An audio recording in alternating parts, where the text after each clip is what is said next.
Vanaf 20 maart zitten bushouders thuis. Dit betekent grote problemen voor hun, want een compensatie vanuit de regering, dat is er tot op heden ook uitgebleven. We spraken over al hetgeen de bushouders, de buschauffeurs thans meemaken met Vosov voorzitter Suraj Sahadeolal. Intussen heeft de Vosov ook nog hun gesprekken gevoerd met de samenwerkende partijen, in deze de VHP, de ABOP, de NPS en PL. Aan hun zijn alle problemen voorgelegd. U hoort Suraj Sahadeolal, Vosov voorzitter. Het interview is vastgelegd door Raj Pahango. Suraj Sahadeolal, Vosov voorzitter. Vanaf 20 maart zitten de bushouders thuis in verband met COVID-19. We kennen het traject welke daarna is afgelegd over de subsidiegelden en ook nog jullie COVID-19 gelden die jullie moeten krijgen. Kunt u ons een update geven? Hoe is het nu voor de bushouders? Is er zicht? Wat is de laatste ontwikkeling voor jullie? Goeiedag meneer Ganesh, goeiedag kijkers. Het is in deze inderdaad dat wij bushouders sinds 20 maart thuis zijn gezet. En tot heden hebben bushouders geen inkomen meer. Hè? En hoe lang dat nog zal doorgaan, dat weten wij ook nog steeds niet. Want er is geen zicht in de zaak hoe ver de lockdown nog voortgezet zal worden. En onder andere hoe lang het nog zal nemen dat Suriname COVID-vrij zal zijn. En het gaat in deze erom, meneer Ganesh, ik had aan die bushouders al gezegd, indien wij voor de verkiezingen ons achterstallige compensatiegelden van 2020 en de COVID-gelden niet gaan krijgen na de verkiezingen, wie dan ook de regering mag overnemen, gaat het te lang met zich meenemen dat wij aan onze gelden gaan komen. Dat we het gaan ook krijgen, weet je. Want u weet, meneer Ganesh, het is een werkwijze van elke regering geweest. Bij de overname, men gaat niet 1, 2, 3 overgaan naar die betalingen. En er is nu ook een wet aangenomen, dat is de bankcheckwet, dat wij nu onze gelden middels het verzilveren van onze cheque, dat wij onze gelden niet gaan meer krijgen. Het moet overgemaakt worden op de bankrekening van de bushouders.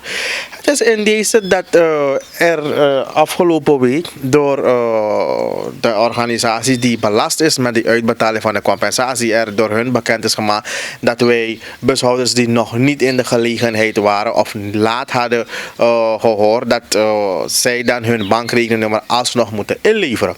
Maar wat wordt er nu gezegd? Er is lockdown en de kantoor gaat niet open. En bushouders hebben dan toen middels appberichten het bestuur gecontact dat wij dan via appbericht onze rekeningnummer alsnog kunnen doorgeven en dat zij dan de administratie kunnen verwerken en dat ze dan het kunnen deponeren bij de desbetreffende instantie die belast zullen zijn met de uitbetalingen. Maar tot nog toe heeft de huidige organisatie die belast is ermee geen werk van gemaakt.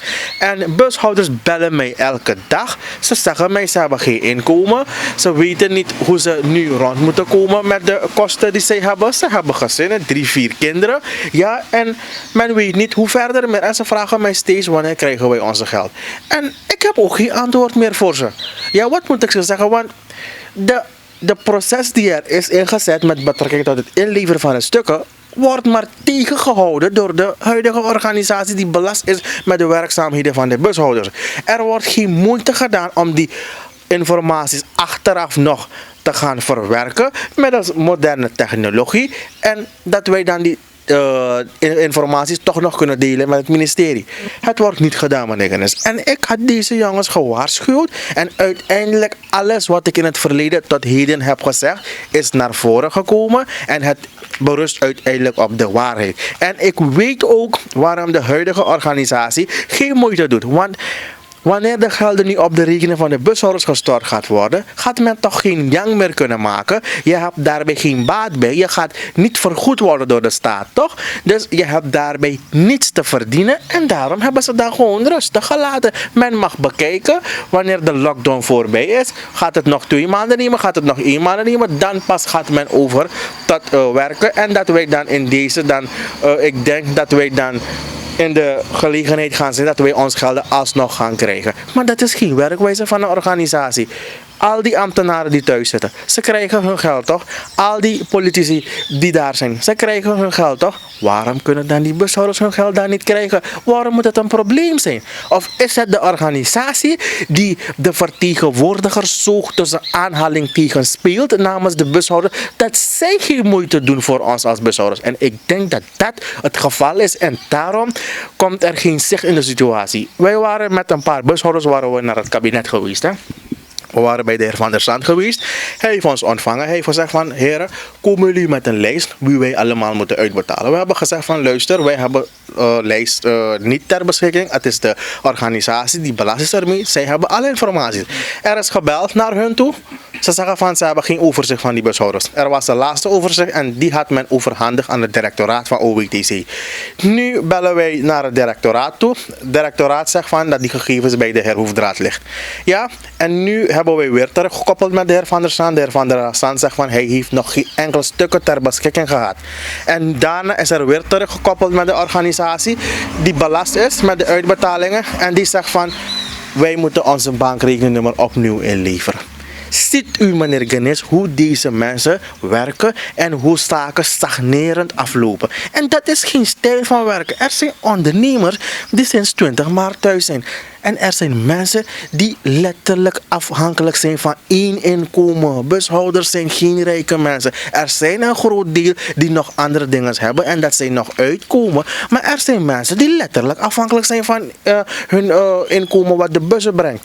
Weet je, dus hoe kan je in deze nu als organisatie zo te werk gaan? Er is totaal geen menselijk handelen in dit ding. Ja, men is gewoonweg onmenselijk bezig en men heeft je gewoon in een hoekje geduwd. Je mag bekijken wat je maar wilt. En er is een minister, de huidige regering die nog gaat aanzitten, nog een paar weken, die laat niks van zich weten. Er is ook met het COVID management team, mevrouw Vera, is er een bericht gestuurd naar haar toe. Zij heeft ook gezegd van, ze gaat kijken wat ze gaat kunnen doen. Hoe kunt u in deze als organisatie, als leider van jouw team, dat u gaat kijken wat u gaat doen? Weet u niet dat die mensen recht hebben op hun geld wat ze moeten krijgen? Ze moeten toch krijgen, ze hebben hun diensten geleverd. En die toezeggingen zijn er gedaan. Of gaat u die mensen broederloos blijven behouden thuis? Je komt steeds met een maatregelen, maar mensen die broederloos zijn, geen inkomen hebben, zonder enig tegemoetkoming. Dat geeft aan hoe niet professioneel deze mensen te werk gaat en dat mensen gewoon aan hun lot zijn overgeladen. En dit alles moet tot het verleden gaan behoren. En wij als Vosov, we gaan ons sterk blijven maken. En we gaan in deze de situatie die er is, we gaan blijven opkomen en we gaan tot het bittere eind gaan we strijden voor die bushouder, totdat er betere tijden gaat komen voor die bushouders van Suriname. Want wij verdienen het niet slecht. Er zijn een paar kleine dingen die in place moeten gebracht worden. Maar er zijn persoonlijke belangen die in zitting hebben in het bestuur van de huidige organisatie die gesprekspartner is. En wanneer ze geen baat bij hebben, dan doen ze niks voor die bushouders. En dat moet tot het verleden gaan behoren. En mijn persoon, samen met mijn team, wij gaan blijven daarvoor inzetten. Ja. Wat we nu zien, meneer Sahdeulal, is dat maatschappelijke groeperingen aan de beurt komen om de problemen, verschillende problemen in het land aan te kaarten bij de samenwerkende partijen, de VHP, de ABOP, de NPS, de PL. Heeft de Vosov ook een dergelijke uitnodiging gehad om de problemen binnen de bussector te bespreken? Ja, helemaal, meneer Ganesh, een heel goede vraag. Inderdaad, wij hebben een uitnodiging gehad vanuit de samenwerkende partijen. En wij hebben ook al onze Zoom-meeting gehad met de 4 leiders die wij hebben. En al de 4 leiders waren ingenomen van onze ideeën. En er is duidelijk gezegd, de Vosov heeft een concrete ontwikkelingsvisie op kort, middellang en lang termijn. Ja, en men zegt ook, indien wij leden op papier hebben, dat wij dan de gesprekspartner kunnen zijn van de regering. En er is ruimte gevraagd en er gaan sowieso vervolggesprekken komen. Want uiteindelijk gaat het om het belang van de sector en het belang van de ondernemers die wij voorop stellen. En er is een heel goede positieve gesprek geweest in deze met de leiders. En wij zijn er ook positief ingesteld als organisatie. En bijvoorbeeld wil ik het zeggen dat het goed zal uitkomen voor de bushouders voor de komende jaren. Want de manier hoe de inspanning van die 4 leiders naar ons toe was als organisatie tijdens het gesprek, heb ik het gemerkt dat er sowieso verbetering gaat komen. En ik kan de bushouders ook geruststellen. De Vosov gaat zich echt sterk daarvoor maken en wij staan klaar. En onze visie die heeft men al aangehoord. En dat er sowieso betere tijden in opkomst zijn. Want wij hebben een complete beleidsmanagementplan gepresenteerd. Ja, en met heel wat besturingsprocessen die in dat geheel ondersteund worden. De orders die wij als organisatie nastreven.